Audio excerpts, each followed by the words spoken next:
My parents gave my sister a $15,000 watch at their anniversary party, then posed for a family photo without me, instead of begging for a place.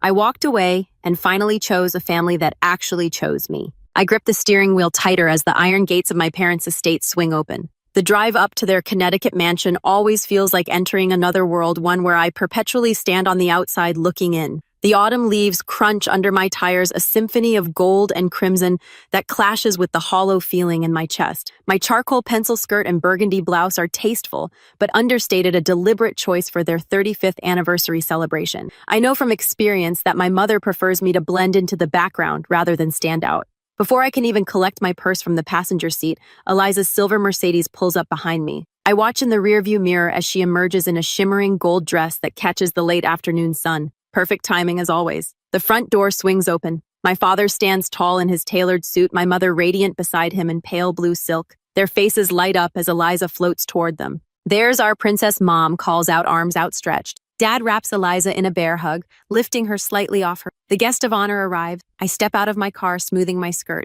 Mom glances over Eliza's shoulder, her smile dimming just enough that only I would notice. "Veronica, you made it." A statement, not an exclamation. Dad offers a quick pat on my shoulder before turning back to Eliza. "Sweetheart, wait until you see the decorations. We've outdone ourselves this year." Inside, the grand foyer sparkles with crystal and silver. White roses and lilies spill from oversized vases, their scent almost overpowering. A string quartet plays softly in the corner, nothing but the best for Robert and Eleanor White's anniversary. I scan the entrance to the dining room where a framed seating chart sits on an antique stand. My finger traces the elegant calligraphy until I find my name table, 14 far corner near the kitchen doors, 6 tables away from my parents and Eliza. "We wanted to make sure you could network," Mom says suddenly beside me. "The Hendersons will be at your table. They're always looking for tech consultants." I nod, swallowing the familiar ache. How thoughtful. She pats my arm distractedly before floating away to greet early arrivals. The event planner, a rail-thin woman with a clipboard permanently attached to her hand, corners my mother near the grand staircase. I move toward the bar, but their voices carry across the marble floor. "About the photographs, Mrs. White, the planner says we've scheduled the photographer for 7:30. Will that work for the family portraits?" My mother's voice drops to a stage whisper. "That's fine, but make sure we get one with just the 3 of us. Robert, myself, and Eliza. That's the one we'll want enlarged for the living room." My hand freezes around the champagne flute a server has just handed me. The 3 of them. Not 4. Never 4. The waiter, a young man with kind eyes, notices my expression. He tops off my glass with a sympathetic glance before discreetly moving away. I retreat to a window alcove, memories washing over me unbidden. Thanksgiving dinner, age 8, seated at the kids' table, while Eliza, just 5, sat proudly between Mom and Dad. Christmas mornings, where Eliza's pile of gifts dwarfed mine, spilling across the living room floor, while mine fit neatly under a single tree branch. My high school debate championship, where my parents arrived during the closing remarks, having sat through all of Eliza's elementary school choir practice beforehand. The pattern was established early and never wavered. Veronica, the afterthought. Eliza, the cherished center. By 16, I had found my escape in dog-eared business books borrowed from the library. While Eliza collected ribbons for participation in various hobbies she quickly abandoned, I drafted business plans at our kitchen table. A student concierge service, Dad had laughed, barely glancing at my detailed proposal. "Honey, focus on your studies. Leave the business ideas to the professionals." That same month, Eliza's watercolor of our house windows' unevenly spaced proportions impossible was professionally framed and hung in the front hallway. My Regional Young Entrepreneur Award collected dust in my bedroom closet. The doorbell chimes again. Guests pour in, gravitating naturally toward Eliza's tinkling laugh in the center of the room. I drift toward the edges, helping Aunt Susan find her seat, showing Uncle William where the restrooms are located. "Veronica," my father calls, not quite looking at me as he passes. "Make sure the caterers don't forget the special champagne for the toast. The Veuve, not the Moet." I straighten my spine and nod. Of course. Not a guest to be celebrated. Not a daughter to be cherished. Just another set of hands to ensure the celebration runs smoothly. A celebration where I'm simply another face in the crowd watching the real family from afar. 15 minutes later, after guests assembled, the clink of silverware against crystal quiets as my father rises from his seat at the head of the table. His silver hair catches the chandelier light, and his custom tuxedo hugs his still athletic frame. He raises his glass, and the room holds its collective breath. 35 years. He begins, his voice carrying to every corner of the dining room. 35 years of building a legacy, a home, and a family. His gaze sweeps the room before landing on Eliza, his eyes crinkling at the corner. And nothing represents that legacy better than our beautiful daughters, especially our Eliza, who brings sunshine wherever she goes. I maintain my smile practiced over decades as he launches into a story about 5-year-old Eliza singing at their 20th anniversary. No mention of 15-year-old me who organized the entire surprise party. The story winds through Eliza's college graduation, her volunteer work with children, her artistic pursuits. 10 minutes pass. My name never crosses his lips. To Eleanor, my rock, my heart. Dad raises his glass higher, and to Eliza the greatest gift our marriage has produced. Mother rises, tears gleaming, and wraps Eliza in a lingering embrace, pearls against gold as their dresses press together. The guests applaud.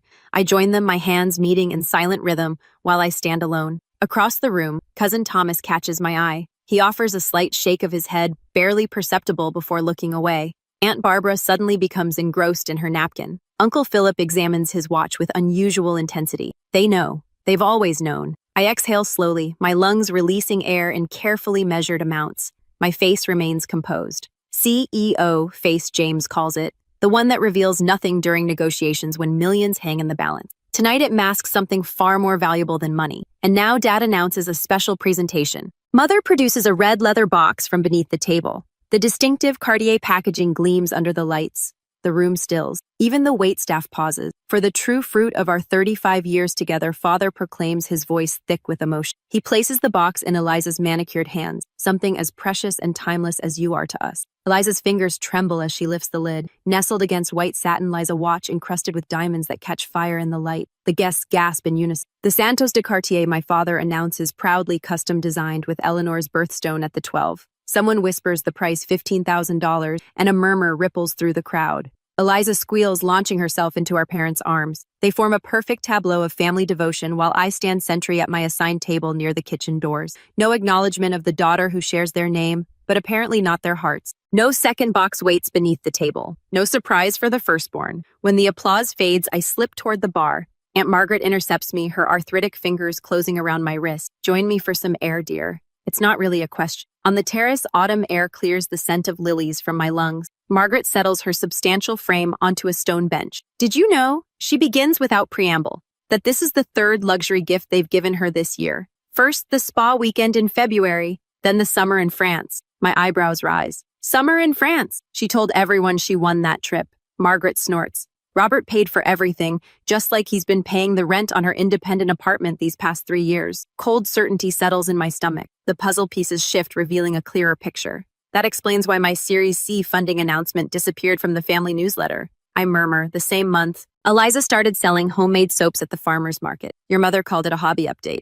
Your $40 million investment round was mentioned in paragraph 12 below Philip Jr.'s soccer term. My phone buzzes in my clutch. James's name flashes on the screen alongside his message. How's the royal coronation going? Escape plan ready when you need it. A smile, genuine this time, tugs at my lips. I quickly tap back, standing by, may need extraction before dessert. Uncle William appears beside us, crystal tumbler in hand. His eyes, so like my father's, hold a softness his brothers never show when looking at me. Quite a watch, he says, settling beside Margaret.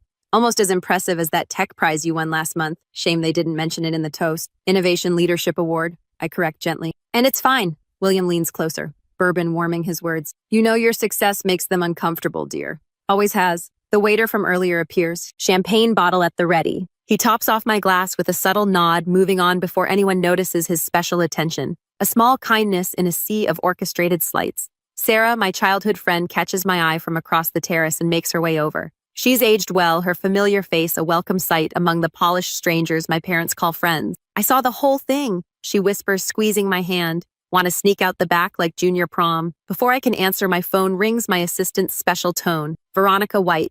I answer, business voice firmly in place. Miss White, I know you're at a family event, Alexis says, following our prearranged script, but there's an urgent situation with the Singapore client. I understand, give me 10 minutes. As I slip the phone back into my clutch, the event planner's voice rings out across the terrace. Family photos on the grand staircase. Everyone, please gather in the foyer. The guests flow inside. A river of silk and cologne. I follow, finding my assigned mark on the lowest step. Mother adjusts Eliza's hair. Dad straightens his tie, and the photographer positions us with practiced efficiency. I stand at the far edge, half my body already outside the frame. Flash click, done. Now Mother says, her voice carrying in the marbled space just the three of us for the special portrait. She doesn't look at me as she says it doesn't need to. The instruction hangs in the air, clear in its meaning. I stand frozen as they rearrange themselves. Mother, father, favored daughter in the center of the staircase. The real family, the complete family without me. The photographer adjusts his settings. The guests watch, no one speaks. I remain exactly where I am, neither retreating nor protesting as the final photos are taken. The image will hang in the room I know,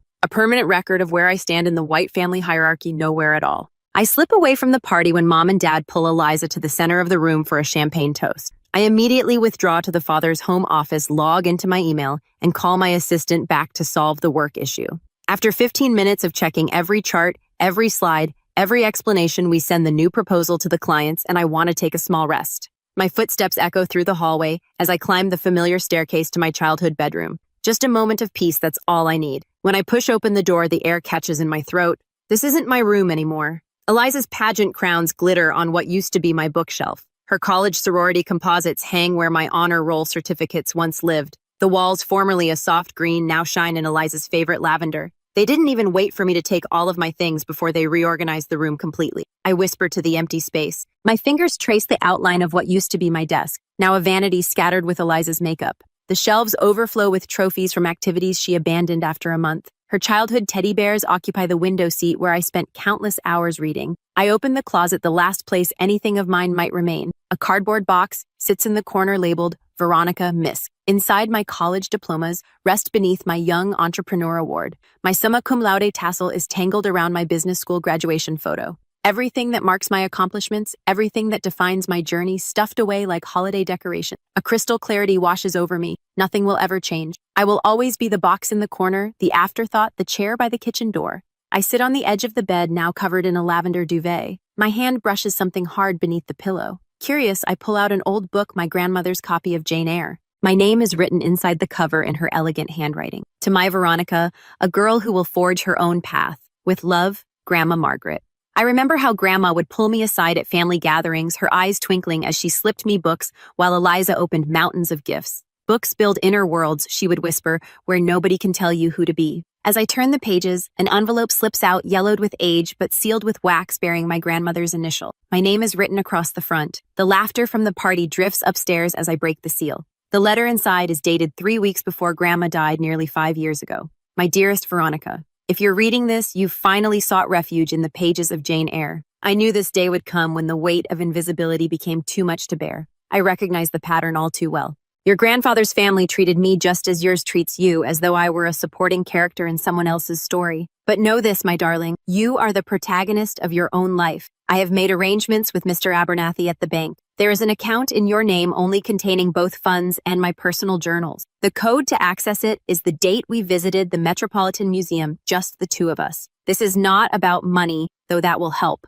This is about legacy. You are my true heir in spirit, the one who carries my determination. The quiet ones observe, learn, and ultimately succeed where the celebrated ones falter. Remember, Veronica, sometimes family is who sees you, not who shares your name. With endless faith in you, Grandma Margaret. The tears come hot and fast, blurring the word. She knew. All those years she saw what was happening and prepared this lifeline. My grandmother, the only person in this house who ever truly saw me. I reach for my phone, needing to connect with people who value me. 3 messages await from my business partners. James, how's the family circus? Remember, our dinner reservation is still on standby if you need an escape route. Michelle, that acquisition meeting went perfectly. The board voted unanimously in your favor. You're a genius, V. Remind your family of that when they put you at the kids' table. David, we're all here when you need us. Your real family. My fingers hover over the screen before I type back. Grandma left me a letter and apparently an inheritance. I think it's time for me to stop waiting for a place at their table.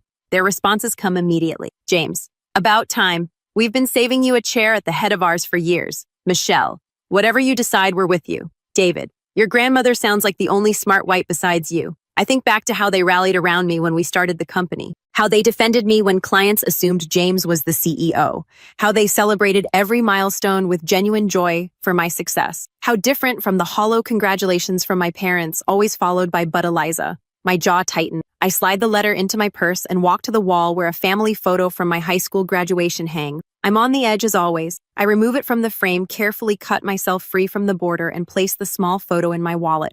In Mom's dressing room, I spot Grandma's brooch pinned to a scarf borrowed years ago and never returned. I unpin it gently, feeling its weight in my palm, before securing it to my blouse. Downstairs, I spot Mr. Abernathy, my parents' financial advisor, sipping champagne near the garden doors. I approach with newfound confidence. Mr. Abernathy, I believe we have some business to discuss. I hand him my card. At your convenience, of course. His eyes widen slightly as he reads Veronica White, CEO, White Innovations. He tucks it carefully into his pocket.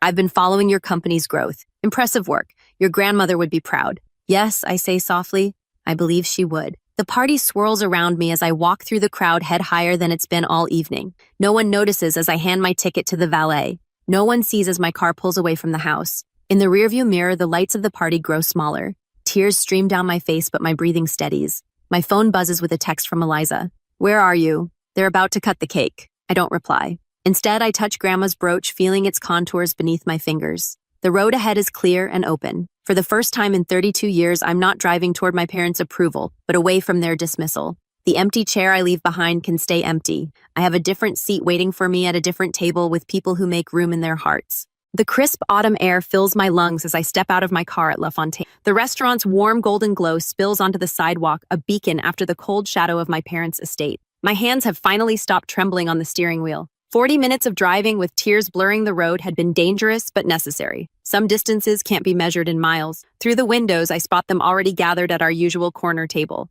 James, Caitlin, and Robert, my business partners, my chosen family. They haven't seen me yet, but they're waiting. Champagne already poured.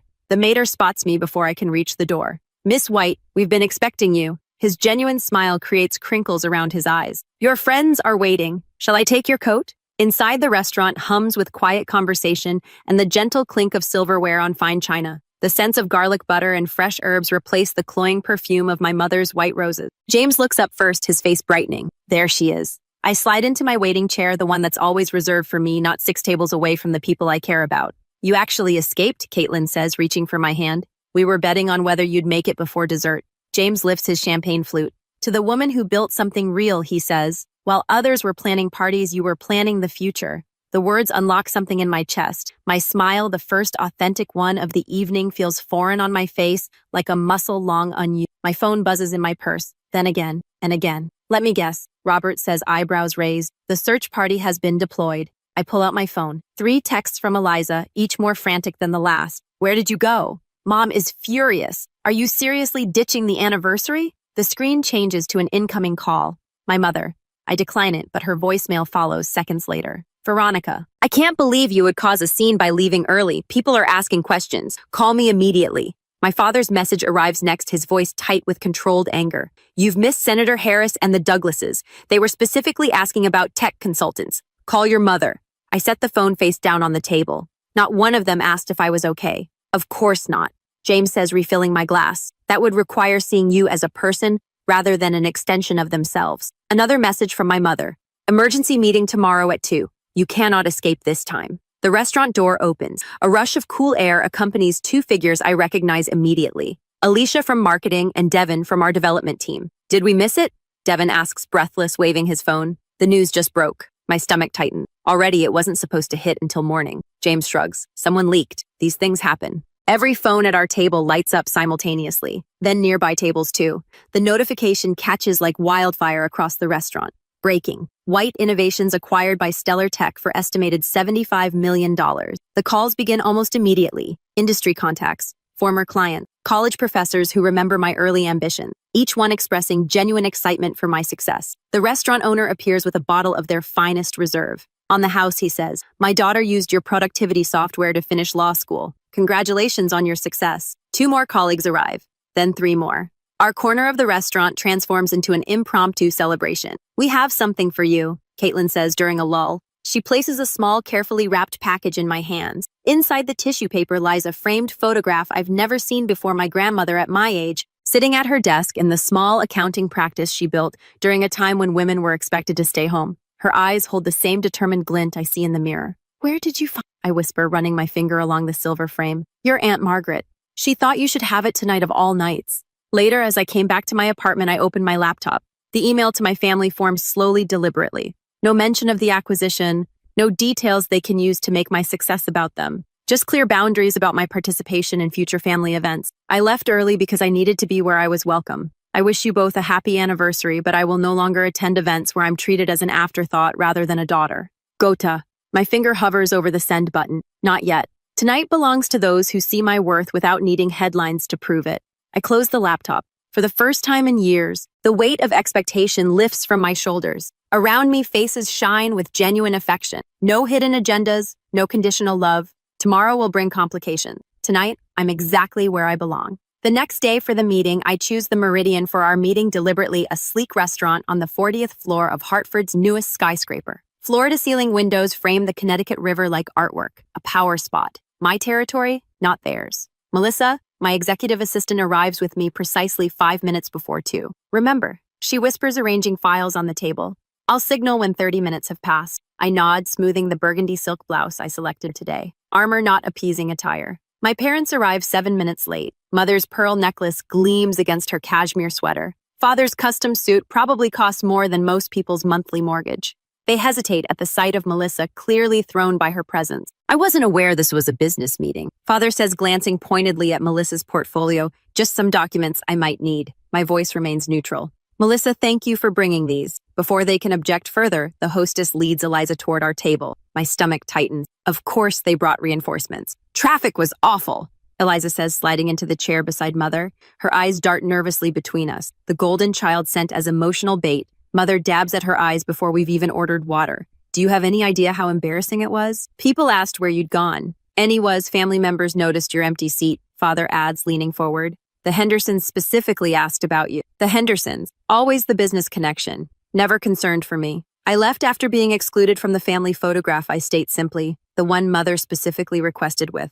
Just the three of us. Mother's hand flutters to her throat. You overheard that it was just one photo, Veronica. Don't be dramatic. One photo that perfectly captures 32 years of family dynamics. Melissa silently slides a folder toward me. I open it, removing childhood photographs I'd collected and arranged chronologically. Christmas 1998. I place the first photo on the table. Eliza, front and center. Me cropped halfway out of the frame. That was just a bad angle. Mother protests. I lay down another.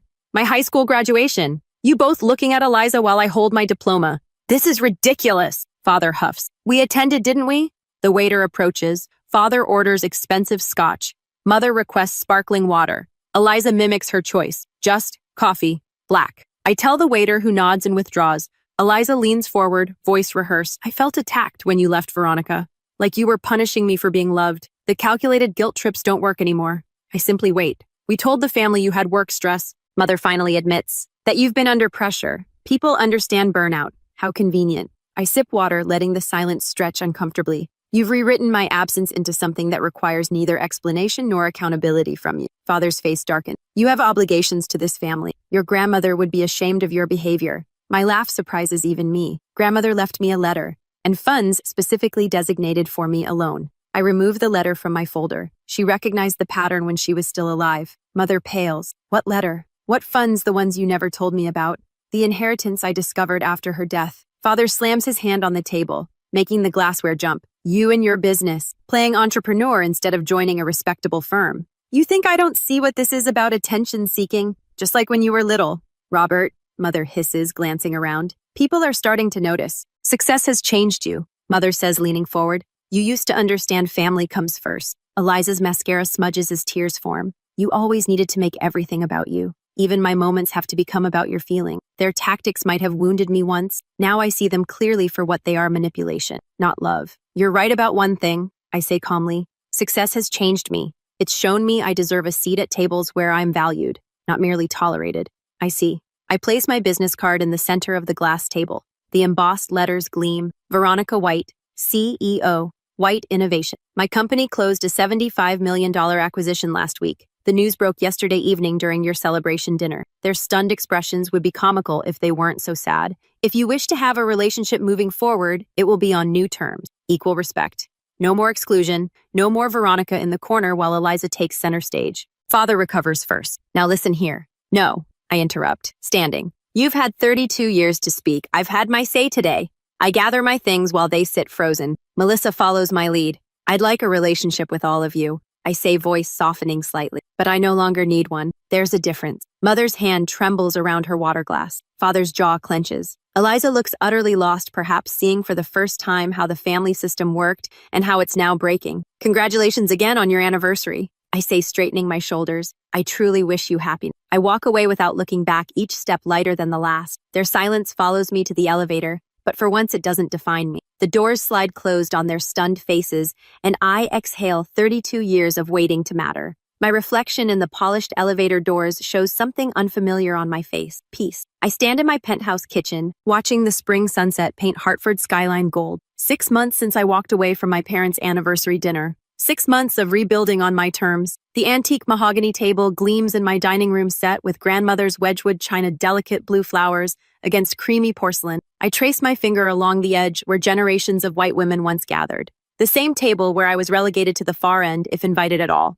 Last month, when father decided to downsize their formal dining room, I outbid everyone at the estate auction. The table came home with me not as a peace offering, but as a reclamation. The doorbell chimes. James arrives first. A bottle of Barolo in one hand, a portfolio in the other. Latest projections for the mentorship program. He says, kissing my cheek, 28 applicants already. Women entrepreneurs who need more than just funding, I say. They need someone who sees their potential. Sarah follows with her husband, then my executive team. 2 college professors who serve on my foundation board and my attorney Margot, who helped draft the Family Therapy Center donation in grandmother's name. While they mingle, I slip into my office where grandmother's letter hangs framed beside my window. Remember, Veronica, we choose which chairs matter. Her words guided me through my TED Talk last month, finding worth beyond family validation. The video already has 300,000 views. My phone buzzes with a text from Eliza. They're still talking about you missing Easter dinner. Dad keeps calling it another stunt. Our cautious reconnection happens in secret texts and occasional coffee meetings. Without our parents watching, she's finding her voice, asking questions about starting community college. Small steps toward her own identity. A knock at my office door. Package just arrived for you, James says, handing me a small bubble mailer. Inside a faded photograph, Eliza and me at age 6 and 9, arms linked, laughing on a tire swing. On the back in my sister's handwriting, we were happy before they taught us not to. I tuck the photo into my pocket and return to my guests. They've gathered around the table, wine glasses filled, conversation flowing. No one checking their watch or measuring their words. No subtle jockeying for favor. I take my place at the head of the table. My place not earned through manipulation or birthright, but offered freely by people who value my presence. To Veronica, James says, raising his glass, whose White Family Foundation just awarded its first scholarship to that brilliant girl from Bridgeport.